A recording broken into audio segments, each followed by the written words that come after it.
A journey to one Africa.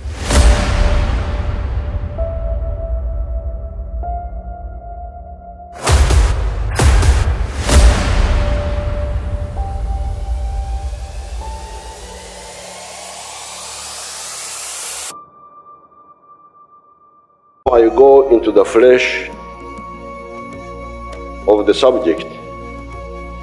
Let me first draw the attention of this distinguished audience to one Ugandan proverb which says, "Owarumumwino atino mwina, owarumwenjoka atino mwina." The English equivalent would be once bitten, twice shy.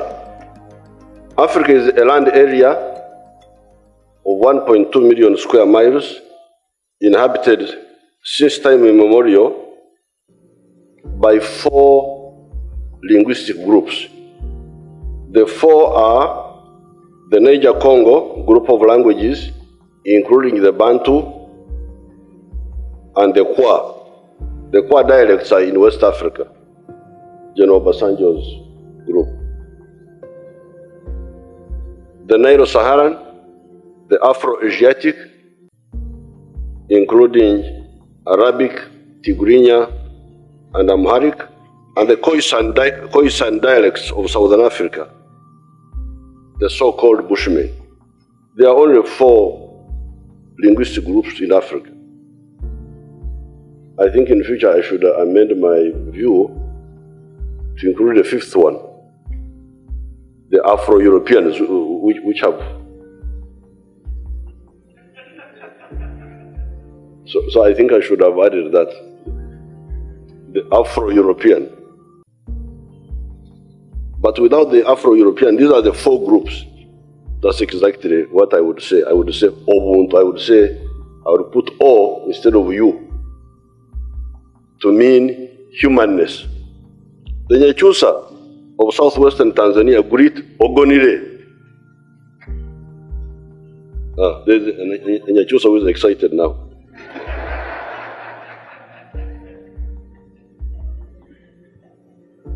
Which means, have you slept well? It's like a question, Ogonire. It's like a question. Have you slept well?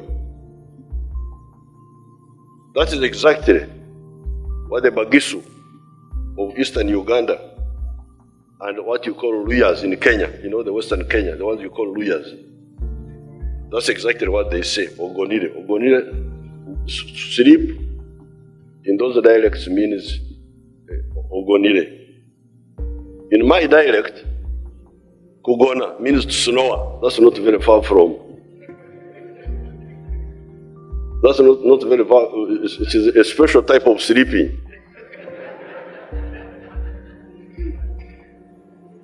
All these examples are from within the Niger-Congo group of languages, the ones I have quoted now. There are, however, linkages even between this group, the Niger-Congo, with the Nilo-Saharan groups of languages. The Nilo-Saharan are the languages of northern Uganda, Luo, the languages of the Kalenjin, Kenya, the Oromos, the ones of southern Ethiopia, the languages of South Sudan. So it would really be very good for these scholars who study everything from North Pole to South Pole, except studying themselves, to spend a little bit of time studying us, with the Africans, instead of studying all other things except ourselves. Therefore, the issue about Africa is not oneness. It is not similarities or linkages.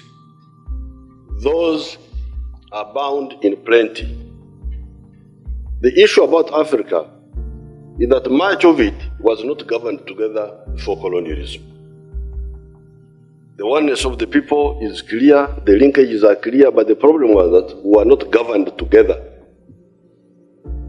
We are not like the Chinese, who were lucky to have some emperors 2,000 years ago who put them together. That was our problem. We are one, but we are not governed together. Neither in the pre-colonial history, nor in the colonial times, nor now. That's where the problem is. Even the empires that arose did not sustain themselves. Ghana, Songhai, Mali, Zimbabwe, Egypt, the Bachwezi Empire in our area here, did not sustain themselves. The problems that accounted for this low level of political integration were mainly geography and latitude, our position on the globe around the equator. The geography of Africa is full of thick forests, rivers, swamps, high mountains, and forbidding deserts. The latitudes ensured that a large part of Africa had warm temperatures that permitted the existence and thriving of man's enemies, such as insect vectors, flies, for instance, mosquitoes, etc. In those pre-industrial, pre-capitalist, pre-money times, integration was not a crucial issue, given, moreover, the small population. There was no big pressure for integration. The geography was difficult, the population was small, the natural resources were plenty. You have got everything you need here, the water, the wood. Why do you bother to go and conquer the other man to control him? In Europe and the Middle East, the conquests were about resources. But here, we had them in plenty, and we didn't have enough people even to look after because of the small populations. Now, this is where I have got the problem with our traditional chiefs. Okay, you didn't know that unity was necessary because you are busy in your little kingdom. Like in my area, there is a place called Ankore. We had a little king there, but he was called Rubambansi. That is the controller of the whole world. They thought the whole world meant that little place of ours called Ankore, and he would just be there sitting, people would be worshipping him, that he's Rubambansi, he's the controller of the whole world. So, okay, these little fellows were busy with their egos. When they were among themselves, where I fought them was that 1498, Vasco da Gama goes around South Africa and comes and stops in Mombasa. I think he even attacked Mombasa and goes on to India. This is 1498. The white man does not get to Uganda until 1862. That's when Huntington Speke finally gets to Uganda. That's a difference of 364 years. Why these chiefs could not wake up and say, okay, we've been fighting among ourselves. I thought I was Rubambansi, control of the whole world. This one thought he was whatever he was. But there's a new danger coming. Why don't we get together and do something about it? No, they wouldn't. What were the chiefs, what were our chiefs doing to prepare for protecting us against these new powerful predators? Nothing. Just engaged in vainglorious self-praise, as well as sycophancy from their intimidated and brutalized subjects and fomenting wars among our people. The consequence was that these little kings, by 1900, a mere 38 years since the arrival of Speke in Uganda, had been enslaved, along with their poor subjects. In the whole of Africa, it was only Ethiopia that defeated a European power and was not colonized. Therefore, this phenomenon of low-level political integration had proved fatal in the past, and it is still a great threat to our future and survival. Fortunately, Africans did not perish like the Red Indians or the Australian Aborigines. Furthermore, we regained our freedom by a combination of factors. Being colonized was not a safe enterprise because some who were colonized ceased to exist. Fortunately, the Africans don't die easily.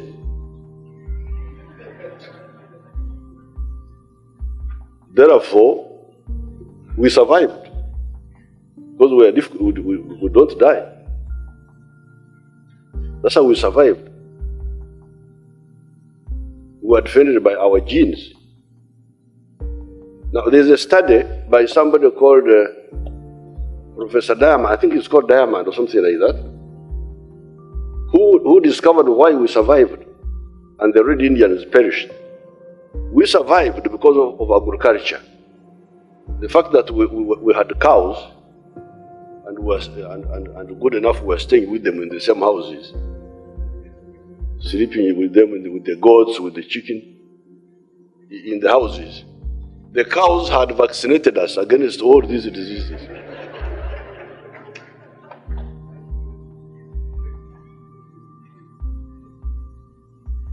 Therefore, while the Red Indians perished, partly because of diseases, for us we survived. Conquered, but survived. Stay with the Africa Leadership Dialogues.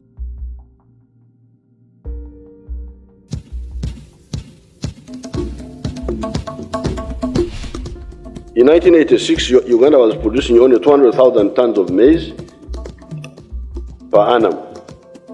We are now producing 4 million tons of maize per annum. Uganda consumes only 2.2 million tons per annum. What would happen to all this maize if it was not for East Africa and Central Africa? This is why Principle 2 of our 4 principles vision is Pan-Africanism. We believe in Pan-Africanism because it is Pan-Africanism that can help us to be prosperous. Our Pan-Africanism, in addition to the linkages and similarities of our people already described, okay, we are one people, we are linked, that's number one. But besides, in order to be prosperous, we must integrate. Our Pan-Africanism, in addition to the linkages and similarities of our people already described, is founded on the need for a framework for our sustained prosperity and that of our brothers and sisters in the Great Lakes. If Africa does not integrate, there is no way we can sustainably ensure our prosperity, because even the route of exporting to international markets will in the end depend on the size of our own market. If you don't have a strong, credible market of your own, you are just there, Uganda, 35 million people. Why should anybody pay attention to you?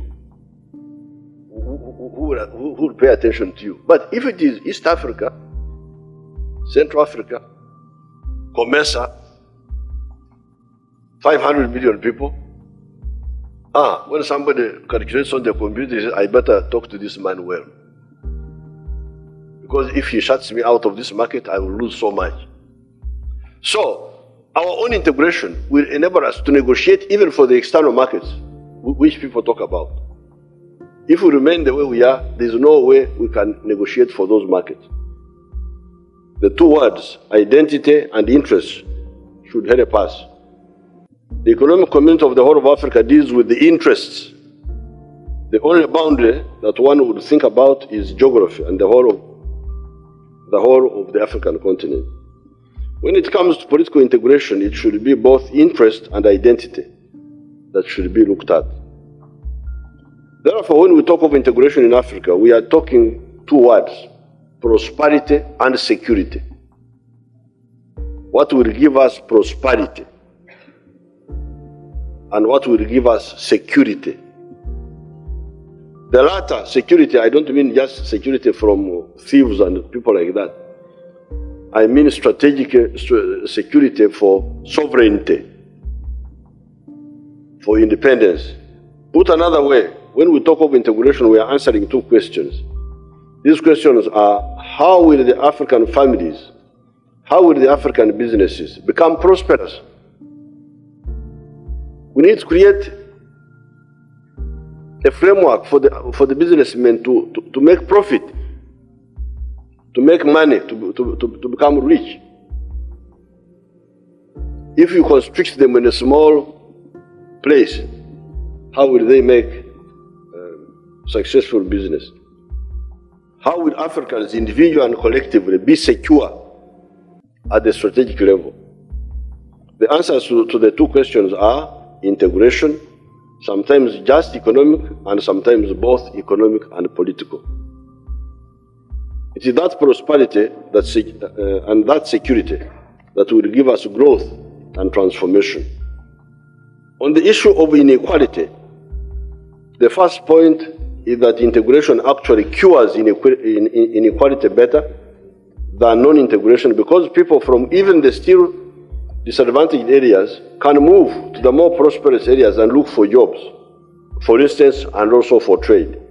Like Karamoja has still been backward, but the people move from Karamoja and come to Kampala and look for jobs. Integration increases the numbers of these two categories, the consumers and the producers.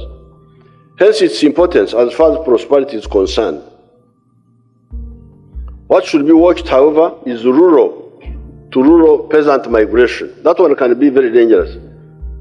When you have got primitive peasants from one part of the country moving their primitiveness to another part of their country, that causes friction. This can cause tensions between the indigenous and the migrant, especially if opportunists come in and try to exploit this for electoral purposes. However, where there is the firm hand of central government, this can be controlled by banishing sectarianism and emphasizing merit.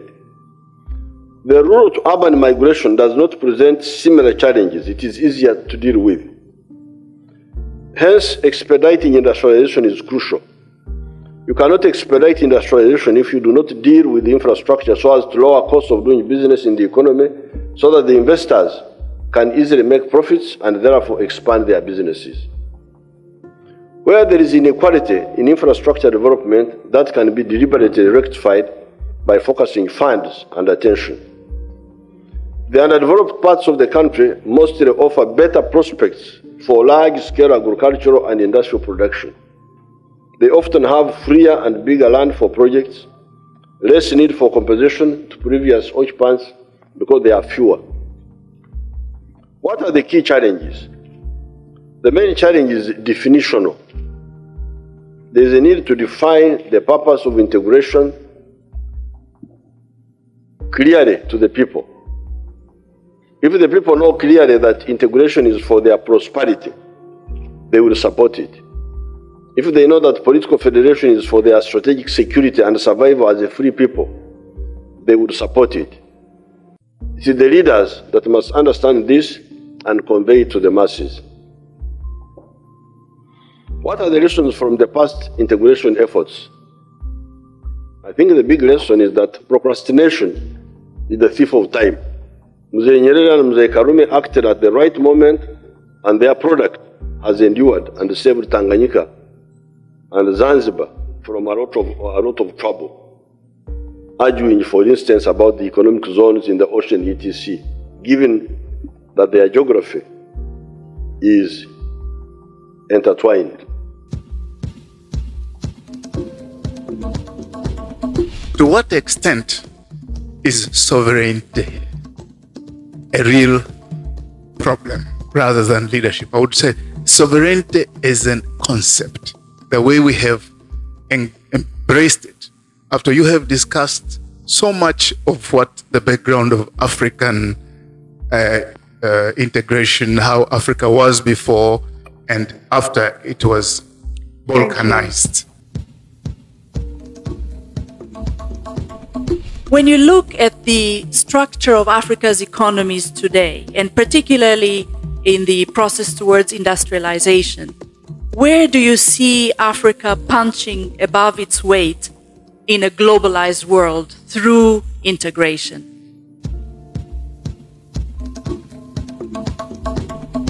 How will sovereignty be better guarded? When you are weak or when you are strong? The Chinese are now sovereign because they are strong. Nobody can order them around. But Uganda, if it is just Uganda there, and we simply say what sovereign, sovereign, sovereign, but we are not strong enough. How will that sovereignty help us? Sovereignty means immunity from external pressure. Now, are you going to get that immunity more when you pull your strength or when you scatter your strength? But there's also the question of what if the Germans had not said that the border of Tanzania and Uganda is at latitude 1 degree south?